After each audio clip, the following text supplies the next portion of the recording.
Professor Sampat Singh Haryana की सियासत के बड़े चेहरे हैं। इनेलो में वापसी के बाद उनकी चर्चा और भी ज्यादा हो गई है। वो 2024 में नलवा से कांग्रेस की टिकट मांग रहे थे, लेकिन उनकी बजाय अनिल मान को टिकट दे दी गई, जिसके चलते वो नाराज हो गए और अब उन्होंने इनेलो में वापसी कर ली है। इनेलो को उनकी वापसी का बड़ा फायदा भी हुआ है। कल फतेहाबाद में इनेलो का एक बेहद खास प्रोग्राम था और इस खास प्रोग्राम में संपत सिंह का अभिनंदन भी शामिल था। नमस्कार, मैं हूं कुलदीप शिवरान। आज हम खरी न्यूज में चर्चा करेंगे संपत सिंह के अभिनंदन समारोह की, फतेहाबाद में संपत सिंह की प्लानिंग की और फतेहाबाद के रिस्पॉन्स की।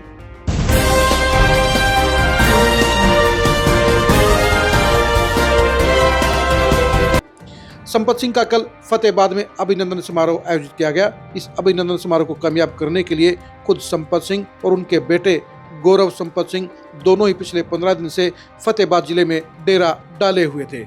संपत सिंह दरअसल अब अपनी सियासत अपने बेटे गौरव को सौंपना चाहते हैं।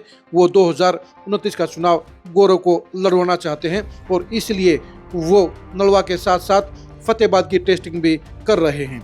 लेकिन ये टेस्टिंग उनके लिए नेगेटिव साबित हुई है, क्योंकि संपत सिंह के अभिनंदन समारोह में वो भीड़ नहीं जुटी जिसकी वो उम्मीद कर रहे थे। संपत सिंह गौरव के साथ पिछले 15 दिन से फतेहाबाद जिले के काफ़ी गांव के अंदर गए। वहां पर उनका अच्छा मेल मिलाप हुआ, वहां उनको अच्छी तरह से रिस्पॉन्स भी मिला। लेकिन जब बात अभिनंदन समारोह की आई तो वहां पर हालात बदल गए और गांवों से उतनी संख्या में लोग नहीं निकले जिसकी उम्मीद की जा रही थी। ये तो भला हो इनेलो की राष्ट्रीय और प्रदेश कार्यकारिणी की बैठक का, जिसके चलते अभिनंदन समारोह में अच्छी खासी भीड़ नजर आई। अगर ये कार्यकारिणी की बैठक नहीं होती तो संपत सिंह का अभिनंदन समारोह फीका भी पड़ सकता था, उसके ऊपर फेल होने का ठप्पा भी लग सकता था। यानी संपत सिंह जो फील्डिंग फतेहाबाद में जचा रहे हैं, वो फील्डिंग पहले रिस्पॉन्स में नेगेटिव साबित हुई है, क्योंकि फतेहाबाद में अब की बार संपत सिंह को वो रिस्पॉन्स नहीं मिला है जो पहले के वर्षों में मिला करता था। आज से 20 साल पहले यानी 2005 से पहले संपत सिंह फतेहाबाद की सियासत में एक बड़ा असरदार चेहरा थे। उनकी कर्मभूमि भी फतेहाबाद रही है, बट्टू भी रही है। ऐसे में वो अपने बेटे गौरव को फतेहाबाद जिले से लॉन्च करने की ख्वाहिश रखते हैं।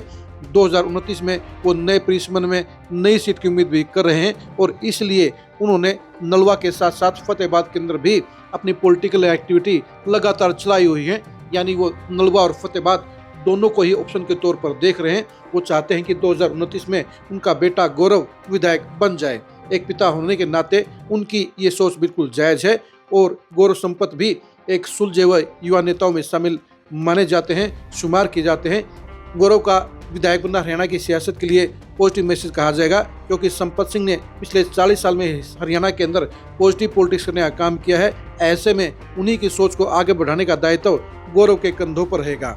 लेकिन जिन उम्मीदों के साथ प्रोफेसर संपत सिंह और गौरव ने पिछले 15 दिन के अंदर जनसंपर्क अभियान फतेहाबाद जिले में चलाने का काम किया था, उसका रिस्पॉन्स जिस कदर फीका है, उसके चलते उनको चिंता हो जानी चाहिए, क्योंकि फतेहाबाद का रिस्पॉन्स, फतेहाबाद का टेस्ट फेल हुआ है और ये पहले ही तय हो गया है, पहले ही इशारा मिल गया है कि यहाँ पर संपत सिंह और गौरव दोनों के लिए 2029 में बड़ी समस्या पैदा हो सकती है। यानी अगर संपत सिंह और गौरव फतेहाबाद को अपना सियासत का दोबारा से मुकाम बनाना चाहते हैं, दोबारा से कर्म क्षेत्र बनाना चाहते हैं, तो उनके लिए यहाँ पर पॉजिटिव रिस्पॉन्स की बजाय नेगेटिव रिजल्ट आने की संभावना ज़्यादा दिख रही है। और अभिनंदन समारोह में बेहद कम भीड़ जुटने के चलते उनको इस बात का एहसास भी हो जाना चाहिए कि फतेहाबाद में फिलहाल उनके लिए पॉजिटिव रिजल्ट आने की संभावना ना के बराबर नजर आती है। इसकी बजाय नलवा के अंदर संपत सिंह और गौरव दोनों के लिए ही बेहतर परिणाम हासिल हो सकते हैं, क्योंकि पिछले 20 साल में नलवा में ही प्रोफेसर संपत सिंह ने अपनी सियासत को जमाने का काम किया है। प्रोफेसर संपत सिंह ने नलवा हल्के के अंदर शामिल आजाद नगर और कैमरी रोड के इलाकों में सबसे ज़्यादा विकास कार्य कराने का काम किया है। उन पिछड़े हुए अवैध कॉलोनियों के इलाके को वैध कराकर वहाँ पर सीवरेज और पानी और बिजली की व्यवस्था कराने का काम भी प्रोफेसर संपत सिंह ने किया। यही वजह है कि प्रोफेसर संपत सिंह की वहाँ पर पॉजिटिव छवि है और उनकी पॉजिटिव छवि और पॉजिटिव पकड़ के चलते ही गौरव के लिए भी वहाँ पर सियासत करना आसान रहेगा। 2024 के चुनाव में अगर कांग्रेस संपत सिंह को या गौरव को नलवा से टिकट दे देती तो वो 100% वहाँ से विधायक बनते, लेकिन कांग्रेस से इस मामले में चूक हुई। अब संपत सिंह और गौरव को भी 2029 के लिए चूक नहीं करनी चाहिए। उन्हें अपनी सियासत की गोटियां, उन्हें अपनी सियासत की बिसात नलवा में ही बिछानी चाहिए।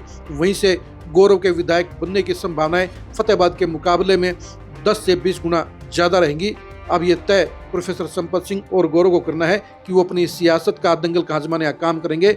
लेकिन फतेहाबाद ने कल उनको ये साफ तौर पर संकेत दे दिया है कि यहाँ पर आना उनके लिए रिस्की रहेगा, यहाँ पर सियासत करना उनके लिए खतरे से खाली नहीं रहेगा। और इसके बजाय अगर वो नलवा में ही फील्डिंग जचाने का काम करेंगे, मेहनत करने का काम करेंगे, तो वहाँ पर उनके सपने साकार होने की गुंजाइश ज़्यादा रहेगी। आप प्रोफेसर संपत सिंह की सियासत के बारे में क्या सोचते हैं, कमेंट करके जरूर बताइए। गौरव संपत सिंह फतेहाबाद और नलवा में से कहां से ज़्यादा आसानी से विधायक बन सकते हैं, इसके बारे में आपकी राय है क्या है, कमेंट करके जरूर बताइए। संपत सिंह की सियासत के भविष्य को जानने के लिए आप लगातार खरी खरी न्यूज़ के साथ बने रहिए। संपत सिंह के इनेलो को होने वाले फायदे को जानने के लिए भी आप एक्सक्लूसिव खबरों के लिए लगातार खरी खरी न्यूज़ के साथ बने रहिए। आप हमारे फेसबुक पेज को फॉलो कीजिए, आप हमारे यूट्यूब चैनल को सब्सक्राइब कीजिए। नमस्कार।